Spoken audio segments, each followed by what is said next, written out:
1947 से लेकर आज तक जितने भी financial institutional well organised crime हुए हैं वो सारे के सारे गुजरातियों ने किया है। जितने दलाल थे, मुगलों के दलाल भी गुजराती थे, अंग्रेजों के दलाल भी गुजराती थे। 90% ब्लैक मनी किसी के पास है तो वो गुजरातियों के पास है। बैंकों से फ्रॉड 90% गुजरातियों ने किया है। जो गुजरात में दंगा करवा सकता है, जो हिंदू मुसलमानों की लाशें बिछा सकता है, ऐसा आदमी राम जन्मभूमि मंदिर पर जाकर भूमि पूजन करेगा, यह आपको स्वीकार है? मुझे नहीं। किसको जेल में पहुंचाते बताओ? सारे के सारे तो गुजराती थे। तो अडानी को पहुंचाते जेल, अंबानी को पहुंचाते जेल, गुजरातियों को पहुंचाते जेल, अपने भाई को पहुंचाते जेल, अपने भाइयों को पहुंचाते जेल। किसको पहुंचाते? यह मेरा चैलेंज है। अगर मर्द की औलाद है, एक खून है शरीर में, एक खून बह रहा है,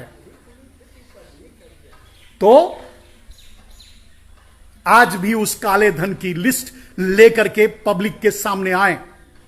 400 लाख करोड़ का घोटाला किया नरेंद्र दामोदर दास मोदी ने, और ये अपने दलालों, रामदेव जैसे, रविशंकर जैसे अपने दलालों से ये बात कहलवाया करते थे कि 400 लाख करोड़ विदेशों में है, 400 लाख करोड़ विदेशों में है। कहां गया? एक बीवी तो रख सकते हैं, 10 रखेल भी रख सकते हैं। यह नरेंद्र मोदी की देन है। या ऐसा कोई भी योद्धा नहीं मिलेगा जो गुजरात से हो। है तो आप भी बताइएगा। यानी ये हमेशा दलाली का काम किया करते थे, व्यापारी थे।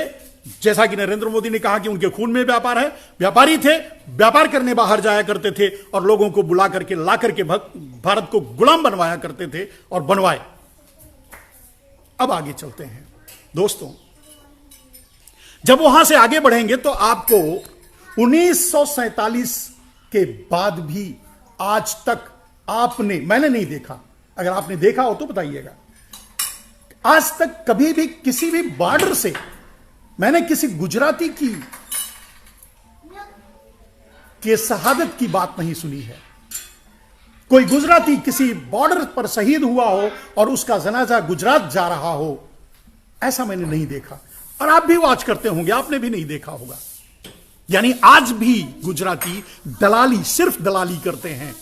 जो मोदी हैं, मोदी खुद ही कहा है कि वो गुजराती हैं और वो उनके खून में व्यापार है, तो ये व्यापारी हैं।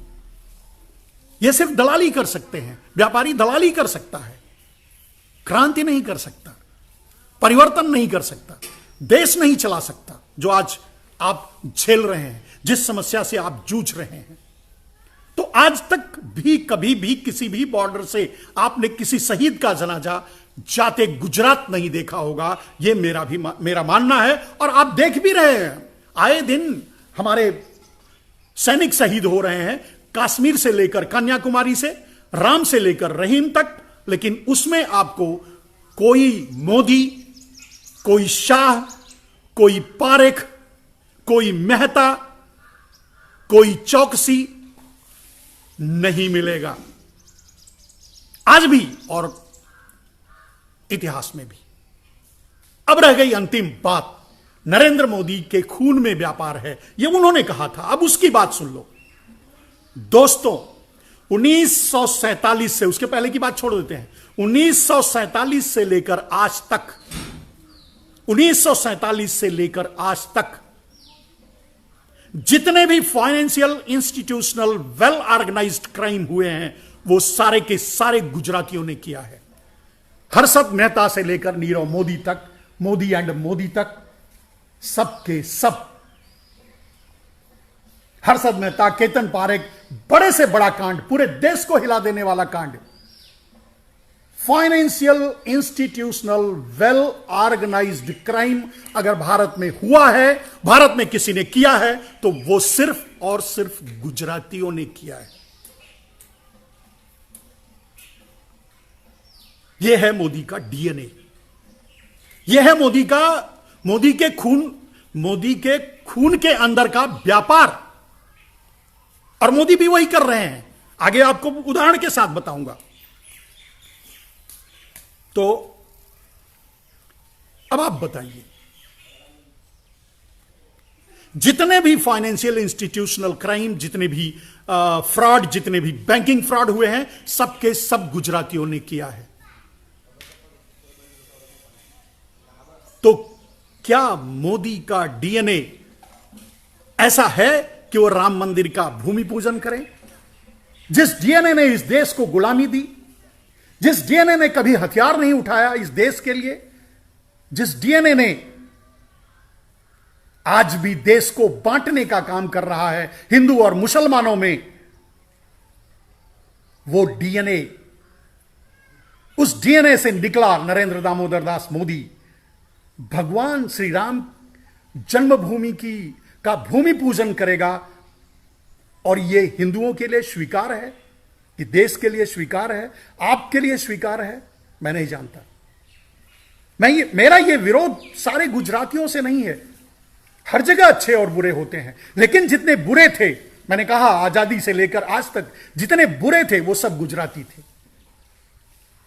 जितने दलाल थे, मुगलों के दलाल भी गुजराती थे, अंग्रेजों के दलाल भी गुजराती थे, फ्रेंच, डच, जितने भी बाहरी आक्रमणकारी आए, पुर्तगाली, सबके दलाल गुजराती थे। इस सच्चाई से आप भाग नहीं सकते, इनकार नहीं कर सकते। और जब ताल ठोक कर आपका नरेंद्र दामोदर दास मोदी और प्रधानमंत्री अगर यह कहता है कि वो गुजराती है और उसके खून में व्यापार है, तो आपको अधिकार है कि नरेंद्र दामोदर दास मोदी से यह सवाल करें और उनको मना करें, उनको कहें, इसका विरोध करें कि वो राम मंदिर भूमि पूजन में न जाएं। यह तो था उनके राम मंदिर भूमि पूजन में न जाने के लिए मेरा तर्क उनके डीएनए पर। और इस डीएनए की अगर और व्याख्या करें व्यापार की, तो मेरे दोस्तों, आज के दिन, आज अभी इसी वक्त, आज भी अगर इकोनॉमिक्स को देखा जाए तो 85% इकोनॉमी पर ओनली एकमात्र गुजरातियों का कब्जा है। देश में भूखमरी, गरीबी, बेरोजगारी, अगर इसके लिए कोई जिम्मेदार है तो वो गुजराती हैं। 90% ब्लैक मनी किसी के पास है तो वो गुजरातियों के पास है। बैंकों से फ्रॉड 90% गुजरातियों ने किया है। 90% एनपीए, बैंकों से पैसा लेकर बैंकों को वापस न करने का जो रिकॉर्ड होता है, 90% गुजरातियों का है। आज भारत के बैंकों से 90% टोटल फाइनेंस, टोटल लोन गुजरातियों ने ले रखा है। क्या आपको नहीं लगता कि सब कुछ गलत हो रहा है? और जो हुआ, अगर पीछे हुआ तो छोड़ दीजिए, लेकिन आज आप बताइए कि नरेंद्र मोदी क्या कर रहे हैं? सारे कॉन्ट्रैक्ट गुजरातियों को या विदेशी कंपनियों को। आप इससे ज्यादा क्या गिरेंगे नरेंद्र मोदी अपने डीएनए और अपने व्यापार के खून में व्यापार को लेकर के, कि वो देश की सुरक्षा से ही समझौता कर लिया। राफेल कांड किया, राफेल के लिए उन्होंने अडानी से रातों रात कंपनी बनवाई और उन्हें फायदा पहुंचाया। आज भी खुलेआम नरेंद्र दामोदर दास मोदी गुजरातवाद कर रहे हैं। जो भी व्यापार, बिजनेस, कॉन्ट्रैक्ट जो भी हो रहा है वो गुजरातियों को जा रहा है, गुजरातियों के पास जा रहा है। और दूसरे उद्योगपति भारत के जो दूसरे क्षेत्रों से आते हैं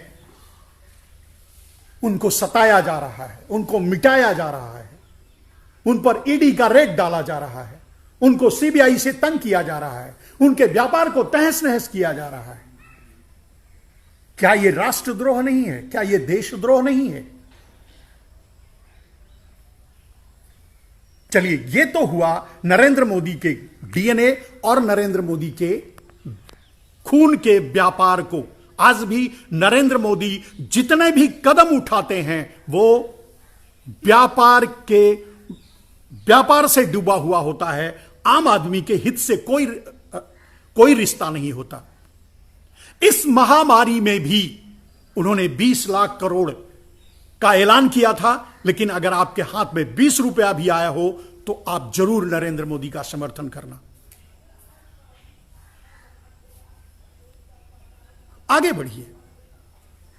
सिर्फ यह बात नहीं है, यह तो उनके डीएनए का, यह तो कारण उनके डीएनए का है, लेकिन उस डीएनए से अलग हट करके जब उनके राजनीतिक जीवन पर आप निगाह डालेंगे मेरे दोस्तों, तब भी आपको ऐसी ही काली छाया दिखाई देगी। अब उनके राजनीतिक जीवन पर आप प्रकाश डाल लीजिए। मैं बताता हूं आपको, नरेंद्र दामोदर दास मोदी को 2001 में मुख्यमंत्री बनाया गया था भूकंप आने के बाद। उसके लिए तो वो कुछ नहीं कर पाए, लेकिन फिर से मुख्यमंत्री बन जाएं इसके लिए उन्होंने गोधरा में इतना बड़ा कांड करवाया। गोधरा में कार सेवकों को जलवाने का काम किया। 59 कार सेवकों को जिंदा ट्रेन की बोगी में बंद करके जलवा दिया, मात्र इसलिए कि उसके बहाने गुजरात में दंगा करवाया जा सके, और उन्होंने दंगा करवाया। और उस दंगे में मरे हजारों हिंदू और मुसलमानों की लाशों पर खड़े होकर के उन्होंने हिंदू और मुसलमानों को बांट करके, उन्होंने हिंदू और मुसलमानों को मुद्दा बना करके अपनी राजनीति चमकाई। दोबारा 6 महीने के बाद ही चुनाव हुआ और फिर से वो चुनाव जीते। मात्र फिर से चुनाव जीतने के लिए जो इतना बड़ा नृशंस कांड कर सकता है, जो 59 कार सेवकों को मरवा सकता है, जो गुजरात में दंगा करवा सकता है, जो हिंदू मुसलमानों की लाशें बिछा सकता है, ऐसा आदमी राम जन्मभूमि मंदिर पर जाकर भूमि पूजन करेगा, यह आपको स्वीकार है? मुझे नहीं। थोड़ा और आगे बढ़िए। नरेंद्र मोदी दुनिया भर का झूठ, दुनिया भर के छल, दुनिया भर के षड्यंत्र के साथ दोबारा आपके प्रधानमंत्री बन गए। पहली बार आए, आपसे वादा किया काले धन का, काला धन लाऊंगा, 15-20 लाख आप सबको यूं ही मिल जाएगा। मिला क्या? और मिलता कैसे मेरे दोस्तों? काले धन पर जब उन्होंने कार्रवाई करनी शुरू की, सुप्रीम कोर्ट में नाम देना शुरू किया, तो 3 नाम दिया, तीनों गुजराती थे, और तीनों ने टाल ठोक कर कहा कि मैंने पैसा तो नरेंद्र मोदी को दिया है, मैंने पैसा तो भारतीय जनता पार्टी को दिया है। हिल गए। उसके बाद सुप्रीम कोर्ट के कहने के बावजूद, स्विस बैंक के कहने के बावजूद भी वो किसी का नाम रिवील नहीं किए। और किसी का नाम रिवील क्यों नहीं किए? क्योंकि 90% उसमें गुजराती थे। जब इस देश को पता चलता कि सारे काले धन के चोर गुजराती हैं, तो क्या फिर से आप नरेंद्र मोदी को प्रधानमंत्री बना देते? इसीलिए उन्होंने यह काम नहीं किया। आपको याद होगा कि काले धन की बात पर वो एक लिस्ट लेकर के घूमा करते थे, सारे मंचों पर जाया करते थे और यह कहा करते थे कि मैं सभी काले धन के चोरों को जेल में पहुंचाऊंगा, चाहे वो भारतीय जनता पार्टी का ही क्यों ना हो। बोले थे ना, लेकिन कर नहीं सके। क्यों नहीं कर सके? किसको जेल में पहुंचाते बताओ? सारे के सारे तो गुजराती थे, तो अडानी को पहुंचाते जेल, अंबानी को पहुंचाते जेल, गुजरातियों को पहुंचाते जेल, अपने भाई को पहुंचाते जेल, अपने भाइयों को पहुंचाते जेल। किसको पहुंचाते? काले धन के चोर को किसको पकड़ते? और आज भी यह मेरा चैलेंज है, अगर मर्द की औलाद है, अगर एक खून है शरीर में, एक खून बह रहा है, तो आज भी उस काले धन की लिस्ट लेकर के पब्लिक के सामने आए, काले धन की लिस्ट रिवील कर दें, काले धन की लिस्ट देश को बता दें। उसके बाद भगवान राम मंदिर का पूजन कर सकते हैं।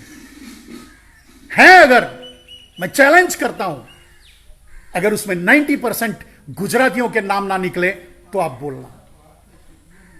और हर मंच पर से लेकर घुमा करते थे, हर मंच से कहा करते थे कि सारे काले धन के चोरों को मैं जेल पहुंचाऊंगा। कहां चले गए? किस जेल में गए? 400 लाख करोड़ का घोटाला किया नरेंद्र दामोदर दास मोदी ने, और ये अपने दलालों, रामदेव जैसे, रविशंकर जैसे अपने दलालों से ये बात कहलवाया करते थे कि 400 लाख करोड़ विदेशों में है, 400 लाख करोड़ विदेशों में है। कहां गया? सब लेकर बैठ गए, 50-50 कर लिया, सारे काले चोरों से 50-50, सारे गुजराती चोरों से 50-50 कर लिया, गुजरातियों को भेज करके माइग्रेशन करवाया। आपको लगता होगा कि नीरव मोदी, मेहुल चौकसी ये सब भाग के गए हैं, कोई नहीं, ये सब माइग्रेट करवाए गए हैं ऑफिशियली, और वही ब्लैक मनी हैंडल करने के लिए ये माइग्रेट करवाए गए हैं। ये बात बाद में धीरे धीरे सबके सामने आएगी, देश के सामने आएगी, आपके सामने आएगी। ऐसा आदमी काले धन पर धोखा, गोरक्षा पर धोखा, व्यवस्था परिवर्तन पर धोखा, शिक्षा परिवर्तन पर धोखा, कानून परिवर्तन पर धोखा, यह आदमी जाकर के भगवान राम मंदिर का पूजन करेगा और आपको स्वीकार है। हिंदू संस्कृति को चोट पहुंचाने वाला, आघात, हिंदू संस्कृति पर आघात करने वाला 497 कानून को रिवोक करके, 497 कानून आप जानते हैं, अगर स्त्री या पुरुष कोई व्यभिचार करता है तो उस पर कानूनी कार्रवाई की जा सकती है, आज नहीं की जा सकती। आप एक बीवी तो रख सकते हैं, 10 रखेल भी रख सकते हैं। यह नरेंद्र मोदी की देन है। संस्कृति पर इतना, भारतीय संस्कृति पर इतना आघात, इतना बड़ा आघात करने वाला राम मंदिर पूजन करेगा। 377 आप जानते होंगे, होमोसेक्सुअलिटी। आदिकाल से हम विरोध करते आए हैं, हम पश्चिमी सभ्यता को नहीं मानते। नरेंद्र मोदी ने उस कानून को भी रिवोक करवाया, 377 को हटवाया। अब एक लड़का एक लड़की से शादी कर सकता है, एक लड़की एक लड़की से शादी कर सकती है। यह क्या है? यह भारतीय परंपरा है क्या? यह भारतीय संस्कृति है क्या? और इतने बड़े भारतीय संस्कृति को चोट पहुंचाने वाले इतने बड़े द्रोही को आप राम मंदिर का भूमि पूजन करवाएंगे?